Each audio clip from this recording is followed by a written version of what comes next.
Student differentiability दे विच तुसीं product rule पढ़ के आए हो। प्रोडक्ट रूल की होंदा है कि जिवें मान लो सानू फंक्शन दिता है u इंटू वी टाइप का, दैन असीं उहनूं डिफरेंशिएट किवें करते हैं। First function as it is into derivative of second function plus second function into derivative of first function. So ये प्रोडक्ट रूल का फॉर्मूला है, ये अप्लाई करके असीं जेकर सानू दो फंक्शन की प्रोडक्ट गिवन आ दैन ये फॉर्मूला अप्लाई करके असीं फंक्शन का डेरीवेटिव फाइंड करते हैं। हुण देखो असीं पढ़ते पे हाँ जो चैप्टर, उस चैप्टर दे विच की आ असीं nth ऑर्डर डेरीवेटिव फाइंड करते पे हैं। सो दैट मीनस कि जेकर तुहानूं फंक्शन आ जाए प्रोडक्ट की फॉर्म दे विच दैन तुसीं ओहदा nth डेरीवेटिव किवें फाइंड करोगे। सो ये असीं हुण इस एक्सरसाइज दे विच पढ़ना। सो देखो जेकर तुहानूं दो फंक्शन की प्रोडक्ट गिवन आ और तुसीं ओहदा nth ऑर्डर डेरीवेटिव फाइंड करना चाहुंदे हो दैन असीं अप्लाई करते हैं लिबनेस थ्योरम। सो लिबनेस थ्योरम की आ स्टेटमेंट देखो इस थ्योरम की। If u and v are functions of x possessing nth order derivative, then uvn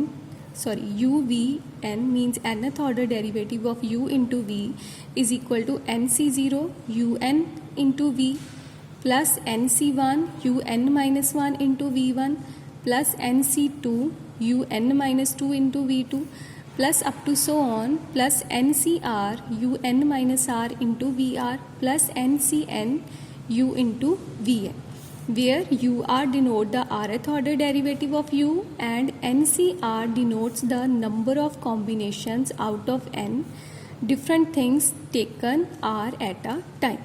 So देखो nth order derivative of u into v की दे को आएगा इस फंक्शन दे को आएगा वेयर un डिनोट करता है nth ऑर्डर डेरीवेटिव नू, un माइनस 1 डिनोट करता है n माइनस 1th डेरीवेटिव नू। सिमिलरली nc0 की आ कॉम्बीनेशन जो कि तुसी +1 दे विच पढ़ के आए हो।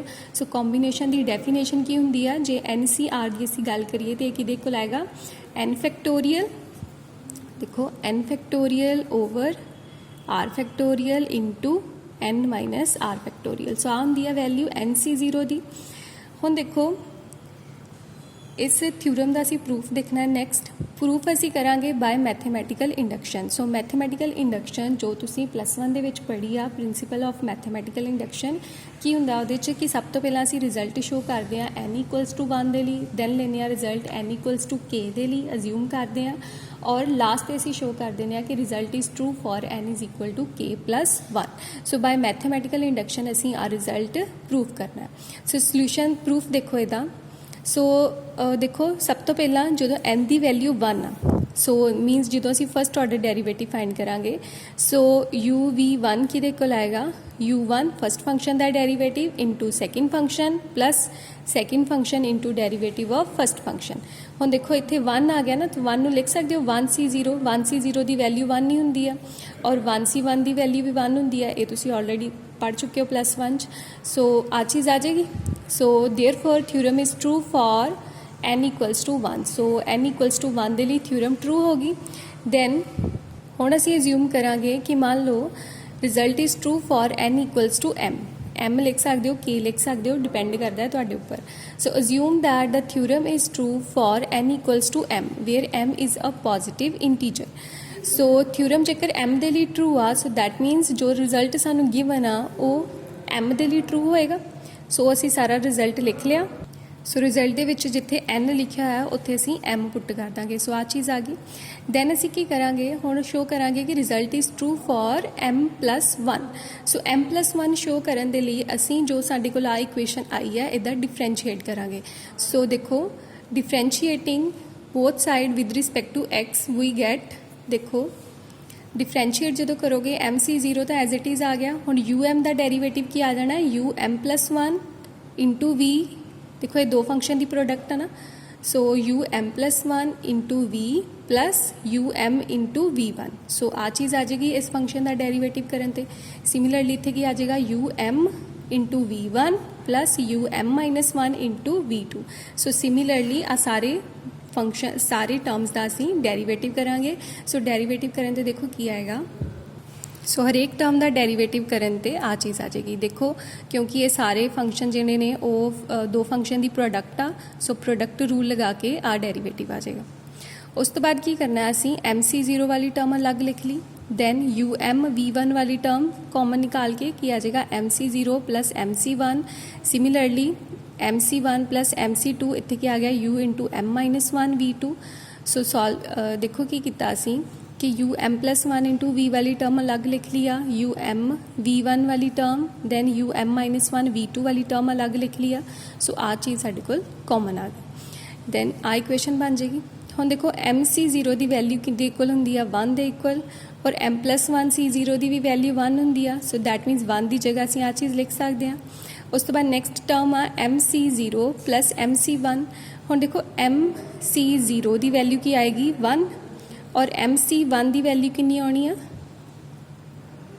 एम आ जाएगी वैल्यू उत्थे। सो की आ गया 1 प्लस एम या एम प्लस वन, और m plus one into c one की वैल्यू कितनी होंगी आ, एम प्लस वन ही होंगी आ। So that means left hand side right hand side equal आ। सो यदी जगह असीं लिख सकते हैं m plus one c one. So similarly next term हैगी आ m c one plus m c two, इनू सॉल्व करोगे तो तुहाडे कोल आएगा M plus one C two. ठीक है। सो सिमिलरली बाकी टर्म्स, सो आ टर्म्स आ जाएंगी।